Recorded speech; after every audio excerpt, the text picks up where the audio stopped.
Have you told your friends that you see ghosts? Oh, absolutely not. Gina Rodriguez returns in Not Dead Yet. I'm back, baby! Who is up? Oh, she's the obituary writer. And Brad Garrett joins the brilliant ensemble cast. Titan, Maverick, Titan of all Mavericks. These are all words used to describe me. Not Dead Yet. Season premiere. Tonight, 8:30, 7:30 Central on ABC. And stream on Hulu.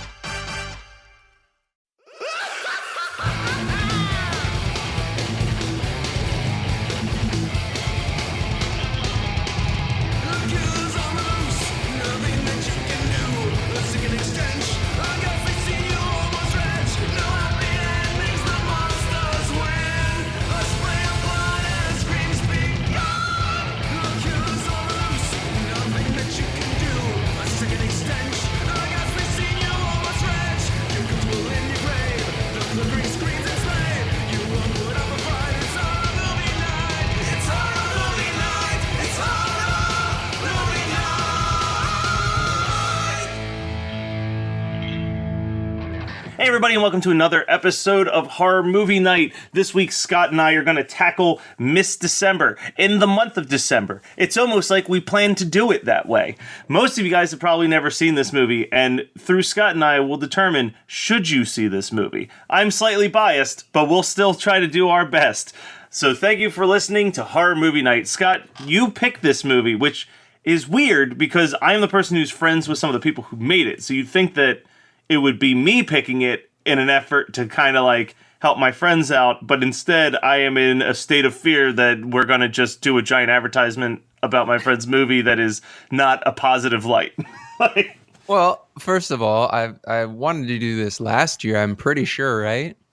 Probably. And I think I was like, I don't know, like I'm friends with those people and I don't want to insult them.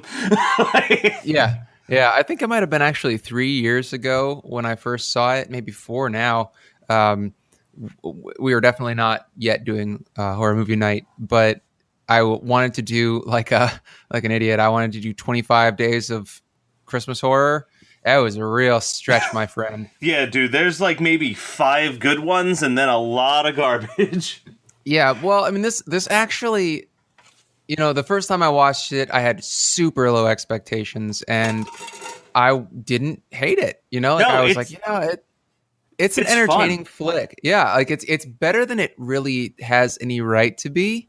And I don't mean that in a bad way. I mean that it's low budget and it has basically no effects, and it's like a it really wants to be a Kevin Smith movie. Well, I mean a good Kevin Smith movie. It wants to be Chasing Amy, but Chasing Amy meets like Prom Night or something. I don't know. I mean, it's a good time. Like I enjoyed this movie, and I enjoyed it actually more the second time because I had my memory of how it goes or in how the movie feels. And I was like, you know, I bet that it's not as good the second time, but it's still snarky and fun. So I don't know. Like I don't have anything. I mean, I guess I have a couple constructive criticisms for it, but you've been, and for anybody listening, Matt's been paranoid about this pick for like 3 months, and I decided not to tell him that I only had good things to say because I wanted to kind of keep him on his toes. But yeah, like this is just going to be a nice conversation. I know that people expect me to hate things, but I think it's about a 50-50 chance that I will enjoy the flick versus hate it. Well, and the thing with this movie is that it's great that you bring up that it wants to be a Kevin Smith movie, because it was released by Kevin Smith. It was put out by Kevin Smith's Modcast Pictures. And like, you know what? If Kevin Smith was making horror movies like this instead of Tusk and Yoga Hosers, I would still love Kevin Smith, because it has the like you said, it has that Kevin Smith snark in the dialogue that makes these characters charming. Even when they're like kind of not supposed to be the most likable people in the world, you still want to cheer for them because they just feel real. They feel like a genuine person that you would meet, not like a loudmouth douchey podcaster that you can't wait to see get turned into a walrus. Yeah, but also like the main girl, her name's Ari, right? Yeah. Ari. She is totally unlikable. She is an alcoholic. She is a snarky piece of shit. And yet you go through and she doesn't do anything redeeming. Like, she's a total piece of shit throughout this whole movie, but you can't help but like her. And I think that is the hallmark of when Kevin Smith was doing good movies, is, like, there are people that are totally despicable. I mean, they're not killing people. But she's like a female Randall from Clerks, basically. Exactly. Yes. It feels like that because you're like, man, fuck this person. If they were in my life, I would cut them out of it. But I'm just watching them, so this is okay. It's kind of fun. It's a very... I have very few notes, and not because there's not a lot to talk about, but I watched it for the first time for this episode, and I was just... Are you serious? You never watched it before? I get real nervous. Well, I mean, you know what this is like being a musician. If it's someone that you're really close with and you care about, it's harder to sit down and watch something that they've made, because then inevitably, if you hate it, you kind of feel obligated to pretend that it was great. So, like, I always try to avoid those situations. But I got so sucked in. I got so pulled into the fun of this movie that, like, I have very minimal notes. The only notes I really have is pointing out that there is an immediate boob shot in the start of the movie. Yeah. And that there's a Gilbert Gottfried line that I really like, where he's a retard. He's a big retard. I guess the medical term is fucking dopey. Yeah, the medical term is fucking dopey is the line that fucking did it for me. That is such a brilliant line. But yeah, so that was exactly the line. That line is so fucking funny. It's so funny, but it's okay. So I will have to cut myself off for a second here and admit that was a shit impression of Gilbert Gottfried. I am so sorry to everyone. Yeah, it's all in his delivery of that line, though. If any other person said the line, it probably wouldn't have worked out as well. No, absolutely not. And it's so funny because I feel like he probably did this movie for next to nothing, right? Probably. It is like monstrously low budget. Yeah, but that's what I meant when I said at the very beginning, like, there are no special effects. It looks bad. Like, it's not a well-made film. Although the thing is that I think that the technological not issues, but any criticisms of them are strictly due to their hardware. It's not that it wasn't competently shot. It's actually, it's like, if you want to go back to the musician reference, this is like if a talented band wrote and recorded a great album musically on, like, bad amps. Yeah. Like, you can still hear that the meat of it is, or like the bones of it is great, and that the art is good. It's just strictly the hardware that is questionable.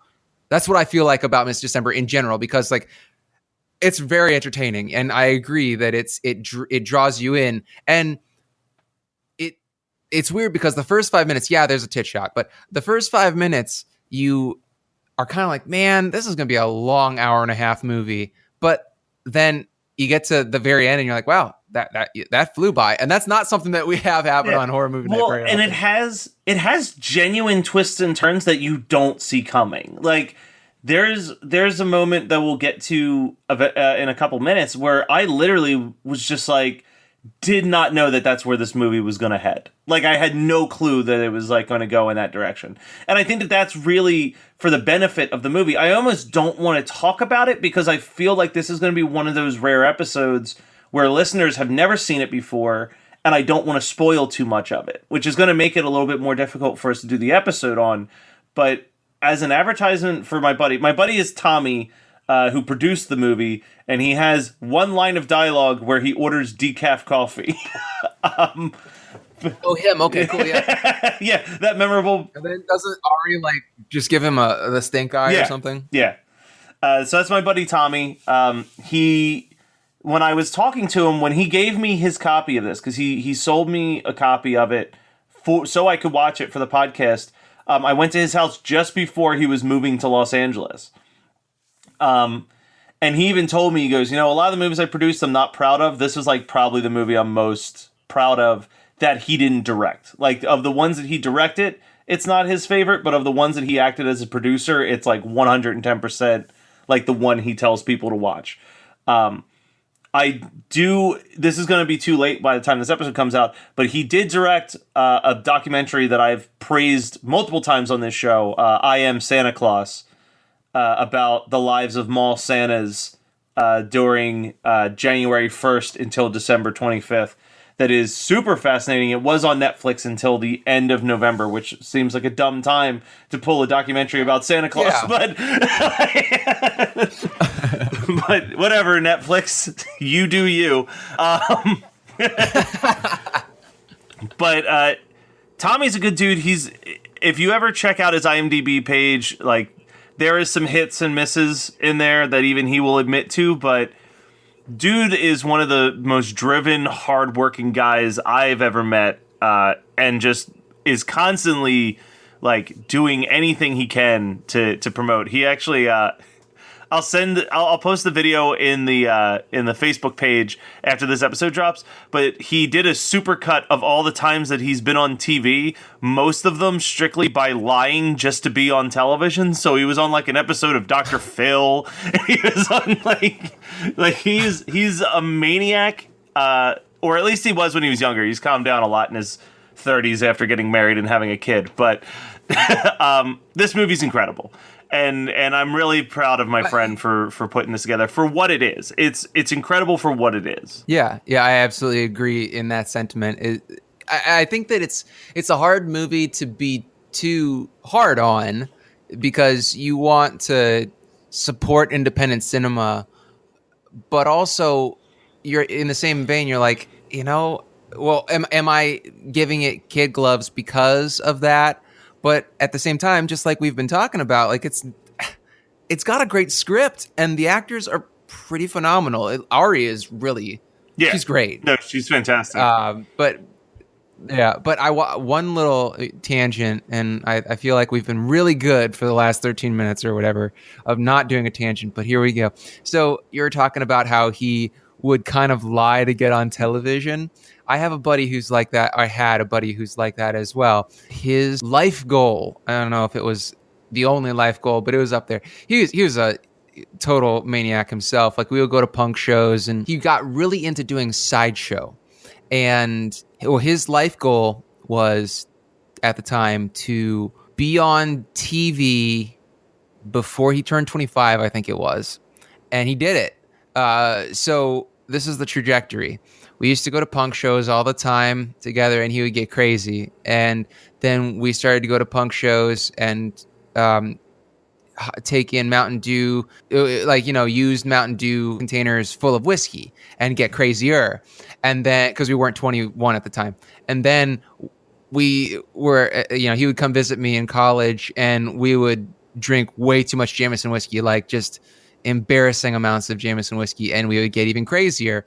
And then I don't know what happened between the end of college and when he and I kind of stopped keeping in touch, but he started to do sideshow and eat glass and nails and the grinder type stuff where the sparks fly and everything.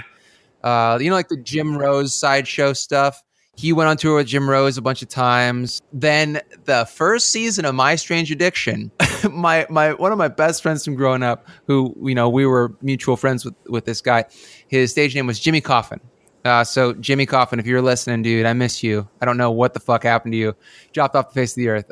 He doesn't do sideshow anymore, pretty sure. But in any case, he went on My Strange Addiction and said he was addicted to eating glass. And it was a total bullshit lie, because he does sideshow, or he did sideshow. And it was just like, his life goal was achieved. And I think that's why he stopped talking to me, because he's like, well, I did everything I need to do. I'll just fade into obscurity. So you're talking about the cast. I have to say, one of the things that I thought was fairly impressive in this movie is Ari's best friend. The lawyer? The lawyer. He's the director of the movie, and I feel like it's one of the few times where the director is actually a decent actor as well, because usually when the director is like one of the main stars in the movie, he sticks out like a sore thumb. Is like, that guy's not a professional actor. But he didn't do the Kevin Smith thing, which is Kevin Smith doesn't talk through the whole movie and then just has a long ass monologue. I listened to Commentary Track, and he said, whenever I cast myself in a movie, I have two goals: to kiss the hottest girl in the movie, and to be shirtless in one shot. So like,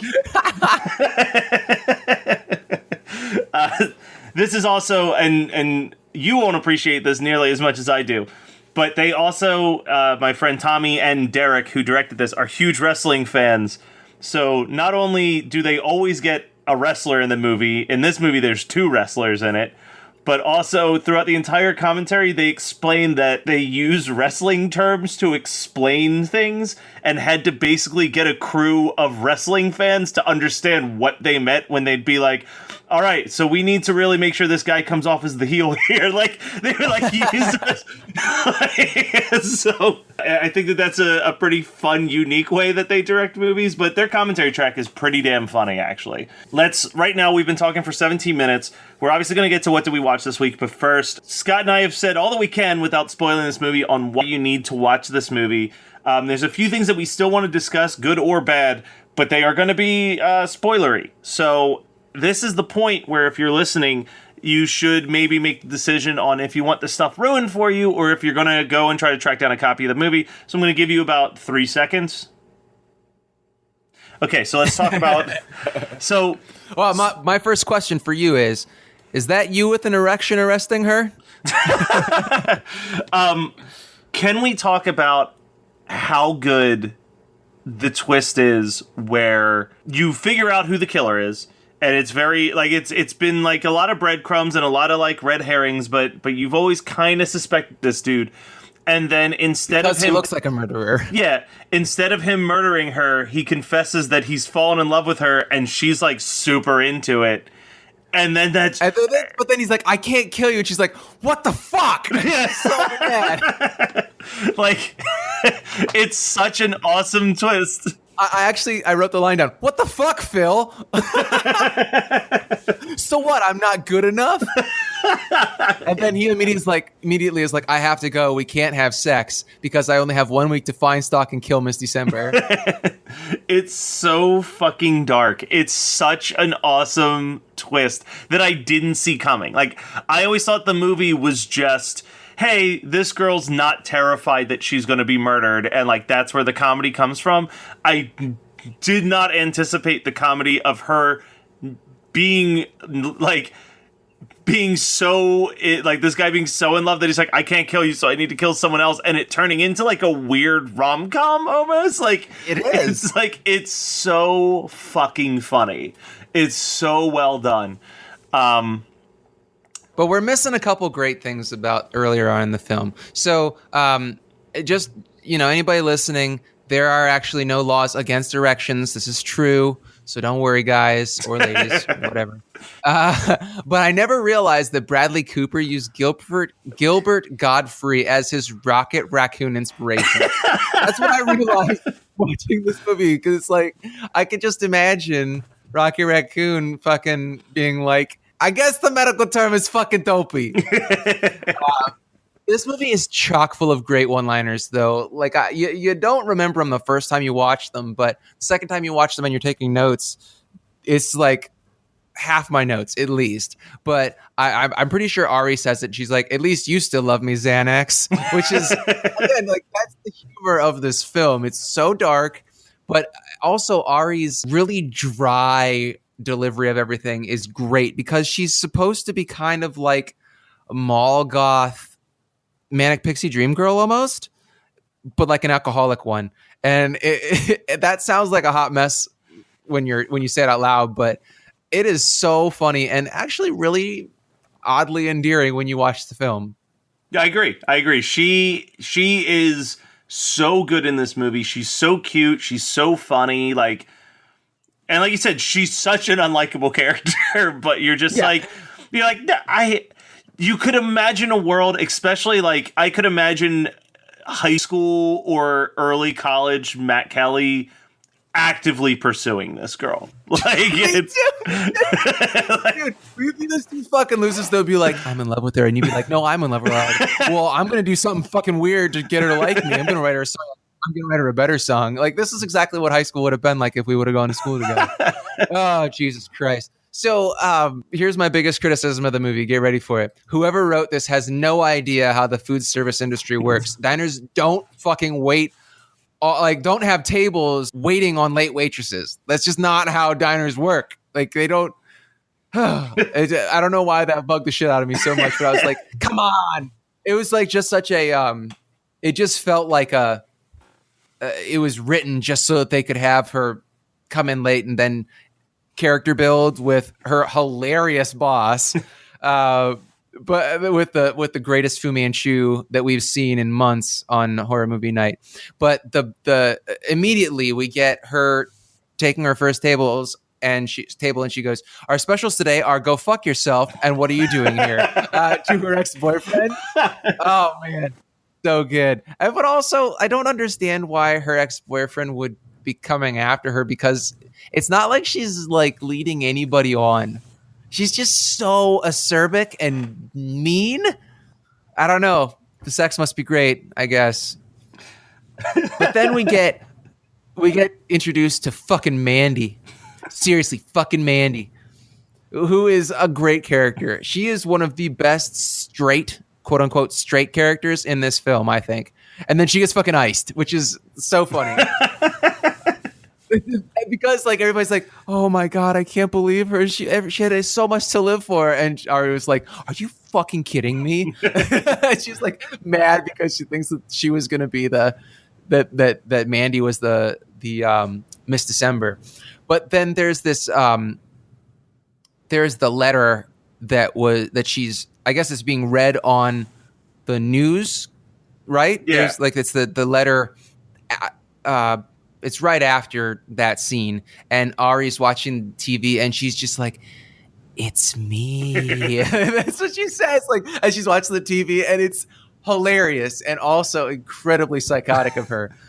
But I think that she's talking to the director, who's what's the guy's name? The actual I can't remember. Yeah, it doesn't matter. But the lawyer who she eventually ends up, her best friend, I believe that she's like, it's a love letter, and he's like, it's not a love letter, it's a death threat. And she's like, whatever, man. But I have another note about the guy who wrote this. He's the exact same type of person as you. You both idolize the same insane fallacy about diners, and it must be a Philly thing. And then I also put in parentheses, or Riverdale. Dude, diners in Philly are legit. It is what you do. You just go and chill at the diner for a couple hours. So weird. It's not part of my life at all. Anyway, if I needed one ringtone when I was in college, I found it in this film. When Ari is like, "I'm fine, let's get drunk." That's the voice. You should just make that your voice message thing when people get to your phone. But that's the thing, is I don't really drink. Well, no. Right? College kids, it's the perfect voicemail box thing. Yeah, but like if I don't know if I've said this recently on the podcast, but I think that I haven't been drunk in like 8 years, and it's good. I don't. Oh, 8 years. I don't like being drunk. I don't like 8 years. That's cute. How about a lifetime? How about 32? You are such a one-upman. It's fucking annoying, man. It's not a competition. Yeah, I've done some stupid shit while I was drunk, but I've also kissed some pretty hot girls. So there. Okay, touche. Yeah. So every day, I think that I realized the answer to my question. You gave me the answer to this question. I have a line or a note that says, "I swear every dude in this movie has the most insanely unsexy facial hair." I realize it's because they're all fucking wrestlers. Yeah, there's the Blue Meanie who has his hair and beard dyed blue from ECW. Yeah. And then Al Snow plays the mayor, and he was like one of the leaders of hardcore wrestling. Oh my god. Hey, so side note, do you have a working N64? I don't. Do you need to get one, and then you can have my brother-in-law's copy of WCW versus NWO World Tour? I'll take it. I was gonna sell this shit on eBay, but I mean, you can just have it. I'm keeping a bunch of Super Nintendo and N64 games from his from his pile, but I sure as fuck don't need WCW versus NWO. Well, 'cause that's never getting. Obviously not, because everyone knows the best wrestling video game ever for the 64 was No Mercy, where you could build your own wrestler. God, this is I know so much about you, and even that is still like I'm building more of these embarrassing memories that you haven't told me about. I'm building these embarrassing memories of when you were in high school, because I could just see you fucking sitting at home with like two friends playing these wrestling games on Super Nintendo or N64 and just being like, this is the life, guys. Well, no, who needs chicks? The only thing that makes that worse is that I wasn't watching wrestling back then. I just really enjoyed playing wrestling video games. I know. That doesn't make it worse. Just is the same. It was sleepovers. We would play GoldenEye, No Mercy, and Mario Party. God, your poor penis. I was in 6th grade. We weren't really banging too many girls in 6th grade. Yo, I'm going to ask you this right now. Are you a virgin? Yeah, not since I was like 9. So the fiance of the director is a terrible bitch. Like, oh, she's the worst. She's horrible. She's an unreal person. She's just out there. No one actually would be that evil, I don't think. I mean, maybe some manipulative person. I feel like I've had friends that have dated girls that manipulative before. I was about to say, are you going to say that your last girlfriend was that manipulative, and that's what the slump is all about? Anyway, so Arya's total life ruiner because she sees that her best friend, who always bails her out, literally and figuratively. And she is a terrible friend, too. I don't actually know why he puts up with her bullshit, besides the fact that she's oddly charming and cute. But in any case, she, like, calls him, has him come over, they kiss. He's like, I gotta go home to my fiance. And she's like, you should stay and let me suck your D. Like, apparently that's like, like, I'll finally give you that blowjob that we've both been thinking about for the last 15 years. So then we get to the what the fuck Phil part, we already talked about, which is actually a really great, you're right, is a great twist. I love the twist in this movie because I feel like we've lost that thread in a lot of modern slashers, because so many modern slashers want the twist to be a joke about a previous film. Yeah. Like, it wants to be kind of like a meta joke instead of a joke about the actual expectation that the viewer is building in their mind. And that's exactly what they did here, is like, okay, we know he's gonna try and kill her. We know that it's the creepy dude. It's too fortuitous that the chick that she hates, that she works with, gets murdered, and it's not, and she's not picked as Miss December. So we expect that he's going to try and kill her, and that Arya is going to fight back. But she's pissed off that he doesn't want to kill her, and that she's like totally into it. And so then, and you still have like, I want to say 20 minutes of this film, right? Yeah, there's like 25 minutes left to go at this point, where they just go to a party and he's like trying to kill people at the party, and because I love it. He wants to kill her best friend because her best friend just happens to be in the background of all of the photos he was taking of Ari, so it makes his job easier. Yeah, that's the thing. That's the best part about this movie, is that everyone is so lazy.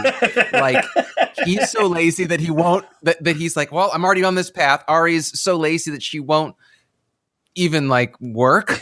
She takes the absolute easiest way out of everything. The director's character is such a heel, or not heel, but he's such a doormat that he just stays with this woman and he's like going to marry her because she's convenient, and she stays with him because I believe it's because he has money. Everybody is just lazy in this movie, and it's comedic effect. Yeah. I get that, and I think it's funny. They're all lazy to the film's benefit. It's insufferable. Yeah, but they're all insufferable people, which is actually why this movie is so good, because everybody sucks. I don't feel bad when anybody gets murdered in this film, but I also don't really like the end. The fact that Ari and the dude get together and that they get the happy ending. I mean, it's okay. I'm totally fine with the ending. I just felt like Ari is still a hot mess of a person, and I don't think that she would be a good girlfriend. Probably not. But all in all, check it out, guys. Like, if you stuck through the spoilers and you still want to see the movie, like, you absolutely should see the movie. It's a really fun flick. Yeah, and the spoilers... We still kept them to a minimal. Like, yeah, there's a lot of fun quotes, and there are a lot of fun twists and stuff that still happen that are smaller and nice cameos. There's some like awesome cameos in this. Yeah, and the thing I'll say is that even if you listen to the spoilers and you're like, well, I don't have to watch it. Two things. One, I would highly recommend you do, so that you support independent cinema, and also knowing the big twist doesn't ruin the enjoyment of the film, because I watched it for a second time for this, and I enjoyed it just as much as the first time, which I really can't say for movies that have a big twist. So it's still very I agree. So the last thing I'll say about this before we do the what did we watch, Ari really reminds me of all the shitty drama-filled relationships that I had at the end of college and like right afterwards, so my early 20s. I just want to give a shout out to my beautiful, talented, intelligent wife, Megan, for saving me from that bullshit, because man. Are you looking to travel beyond the void?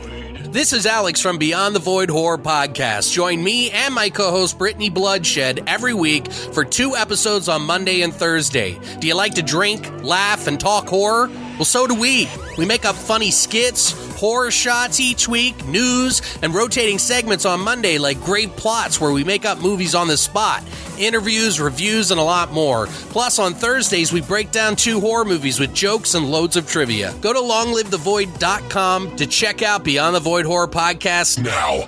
Good work, Megan. What did you watch this week? Oh, man. So I got a lot. So because we've mentioned the fact that we kind of... We'll parse it out, because I've got like 15. I'm going to do 2. I'm parsing it out so that it all stays relevant, but we watched a shitload of TV. So it's only like 3 or 4 things, but it's series, so I'm going to hit a bunch of different series, and they're all moderately recent within the last 2 months or so, because we did a bunch in a row in October and then took November off. So the first thing I want to talk about that most of these are stuff that Megan and I watched. So the first thing is that we watched Alias Grace, which is a Netflix series. You know about it? No. Okay, so Alias Grace is another Margaret Atwood series. Margaret Atwood is her favorite author. Megan's biggest criticism of the Handmaid's Tale series is that it diverges strongly from the book, which I think and she's not saying that in a negative way. It's just, it's very different from the book. And Alias Grace is basically like Megan would watch. We would be watching scenes. She'd be like, this is exactly how I read it, or how I imagined it when I was reading it. So Alias Grace follows the story exactly, and those are both positives for both of those series. So really, really good. Highly recommend watching. And Margaret Atwood, I don't know if she was executive producer or something of Alias Grace, but she had a hand in it as well. Maybe not as much as Handmaid's Tale, but she definitely had a hand in it, and it's fantastic. So I highly recommend it. But it's not horror. It's not like sci-fi. It's kind of like a period drama, but there are some thriller / horror scenes and motifs. So it's really good. Really good. I tell everybody to watch it. So there's that. And then I watched The Punisher, which was great. I didn't love it as much as my buddy Mario, because he says it's probably his favorite of the Marvel TV series. It's up there at Daredevil season 2, if not better than. So I'm not going to give any spoilers, but it's really good. It's the biggest thing for me is that I've always hated the Punisher. I think that he has been, the character has been co-opted by a lot of really violent people, or people that want to look like badasses, because he shoots people. And, he doesn't have powers. He just has guns, and he's ruthless. And I never, of all the anti-heroes from their like late 80s, early 90s, I really, really hate Frank Castle. But the show and also his character on Daredevil are really humanized, and you get it. You can empathize with him. So it's a really very well done show. I highly recommend it to everybody. I would put it up there in the top 3 of the Marvel shows, because, or all the Netflix Marvel shows, all the Defenders type stuff. So really, really good. It's no Agents of S.H.I.E.L.D., but then again, what is. So one more thing that I wanted to mention, two more things, sorry. So one, I finally watched Train to Busan. Mm-hmm. Have you watched it? No. Yeah, I didn't think you had, or else we would have talked about it sometime previously. But this is the part of the show that people are expecting. I didn't like it. I mean, it's a zombie flick, and I appreciated what they did with it. But all the people that are like, oh, it's the best horror movie of 2017, and oh, it's like the best zombie movie, and oh my God, this director is so incredible. I don't think that they're realizing that all that shit has been done before. Like, that movie was basically Dawn of the Dead 2004 or 5 or whenever that. That's like, what it looked like when I saw clips from it. It's Dawn of the Dead remake on trains. It's the exact same thing, and it felt so similar, and it wasn't terrible, but it just, it wasn't like, I didn't hate watching it. I don't like zombie movies, as we've said many, many times, but I didn't hate the film. I just think that the praise heaped upon it is completely unwarranted because it's been done and done relatively recently. I understand that that was like 12 years ago, but still, I mean, it's not that long in horror land. Like, we don't get that many good movies that come out a year that you'd be like, oh, this movie is like redefining zombie movies. It's not. It's pretty rehashed. This year, I would argue, has been probably one of the better years in horror in a long time. Just with like Get Out and It, and one of the movies that I'll be discussing when I get to my turn. The Babysitter? Yeah, The Babysitter as well. Like, there's just a shit ton of really good horror that came out in 2017. Yeah, and The Autopsy of Jane Doe, which you told me to watch, and that was like, probably, that might be my, it's hard to say because I want to rewatch It. The last thing I wanted to mention was that obviously me and everybody else watched The Babysitter, and that was a good time. Really good time. It was fun. I had a lot of fun. Know who hated that movie, and I was shocked he hated it, was Brian Kelly. What? He said he could not, he disliked the cheerleader and the black guy so much, and that their performances were so over the top that it ruined the whole thing for him. Honestly, everybody was over the top as hell in that movie. I don't understand why that would break. I kind of get what you're saying though, because a lot of the humor kind of landed naturally, and those two felt a little too forced. Yeah, I really didn't like. But it didn't ruin the whole thing. Yeah, for me, the black guy only was. It just felt a little bit. I want to say almost a little inappropriate, or kind of like a caricature of what, because he's like, oh, yo, my mixtape is fire. You want to hear it? I don't know. Like, I get why it might be borderline offensive almost, but yeah, like it wasn't a make or break for me because I felt like he got knocked off pretty fast. And if I'm really being honest, like the most annoying person was the Asian girl, because she lives the longest. Yeah, like, well, I mean, second to longest, but I don't know. I really, really liked that film, and I felt like it was kind of a popcorn horror movie. So I had really low expectations, and they surpassed them. So that's why it was such a good time. But anyway, that's everything for me. You go ahead. I'll do my two real quick. I'm trying to, like I said, parse this shit out. But I am going to do a really... there's no other word for it. This is an advertisement. Hey, Scott. You've known me for a couple years. So how often do you remember me normally going to the movie theaters? Like 4 times a year, maybe? Okay, so that was the case. Then I signed up for MoviePass, and MoviePass has changed my fucking life. Are you familiar with MoviePass, Scott? Yes, but you should probably do a quick little explanation for everybody. Okay, so MoviePass is basically like a movie theater Netflix. You pay $10 a month, and you get a card that allows you to go to one movie a day in the theaters. And I have been using that to the point that I saw 9 movies in the theaters this month. So I love it. But I'm going to talk about 2 specific movies that I saw because I feel like they both tie into Miss December pretty nicely. The first one is Happy Death Day. Scott was talking about how it's rare that we get a good, nice twist to a modern slasher film. And I think that Happy Death Day is another one of those great exceptions to the rule. It's a super fun movie. It's so fun. It's a throwback to the 90s.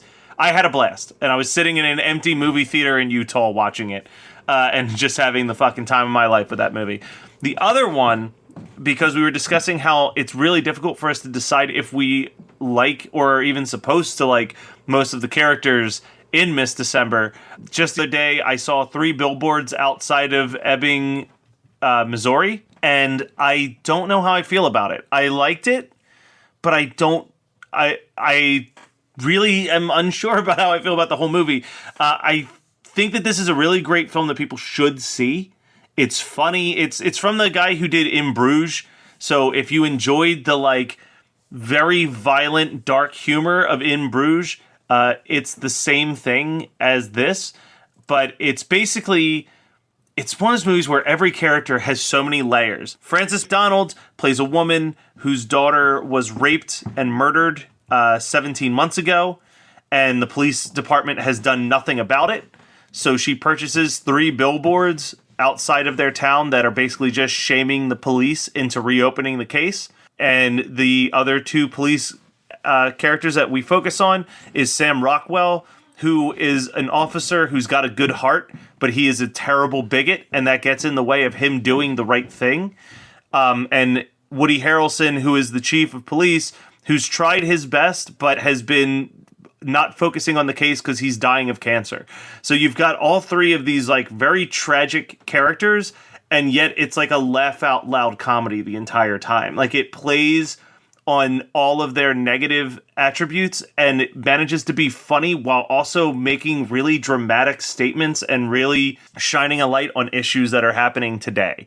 So it's definitely different. Did you say what the name of the movie is?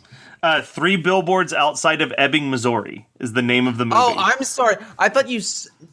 That's so weird. I thought you were like, I just saw 3 billboards outside of Ebbing, Missouri. Yeah, that's the correct English way of presenting the thought. But so funny story is I texted a friend and literally said that, and her response was, "Wait, when did you go to Missouri?" Which which works on 2 levels, because I was like, okay, well, first, the movie's still fairly obscure, and B, I've traveled a lot in the last few months that it wouldn't be the most shocking thing for me to just go to Missouri. But the very last thing that I want to do is when I was in Monster Mania in Maryland, I met Jeff and Ashley, who until recently weren't even on our Facebook page. They were just people who were listening. And that like blew my mind. The story about Jeff and Ashley and why I'm giving them a shout out was I had posted on the Facebook page, hey, I'm at Monster Mania in Maryland. First person to come to the booth and tell me how much they love the show will get a free shirt. And all of a sudden, Jeff and Ashley walk up and they're like, hey man, love the show. And I was like, you just got a free shirt. And they're like, what the fuck for? And I was like, because of the thing on the Facebook page. And they're like, what Facebook page? So like, the fact that we just met, like I just accidentally met 2 like genuine listeners of the show, not just people who were hanging out on the Facebook page, was really, really cool. And also quick shout out to Tim Grooms and Jason Welch, who I met during my many, many travels this past fall. We'll be back next week. We were talking about Miss December from 2011, which was picked by Scott and, parented by me to make sure that we didn't. We'll be back next week with our Christmas episode. Ooh, I hope that it's not a white Christmas. Oh, what other kind of Christmas could it be? I don't know. Tune in and we'll find out. Thank you for listening, guys. We'll be back.